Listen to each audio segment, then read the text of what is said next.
क़ाल रसूलुल्लाह सल्लल्लाहु अलैहि वसल्लम कुल्लु अमल इब्न आदम युज़ाअफ़ अल हसनतु बिअश्रि अम्सालिहा इला सबइमिअति ज़िअफ़िन।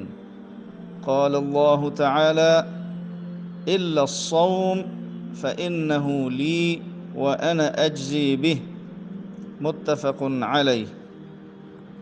रसूल करीम सल्लल्लाहु अलैहि वसल्लम ने फरमाया, बनी आदम के हर नेक अमल का सवाब ज़्यादा किया जाता है, यहाँ तक कि एक नेकी का सवाब 700 गुना तक किया जाता है। और अल्लाह ताला फरमाता है, सिवाय रोज़ा के कि वो मेरे ही लिए है और मैं ही उसका अजर दूँगा। यानी रोज़ा ख़ास अल्लाह की रज़ा की खातिर है और इसका अज़ीम अजर अल्लाह ही जानता है, जिसे रोज़ादार को अल्लाह ताला ख़ुद ही अता फ़रमाएगा।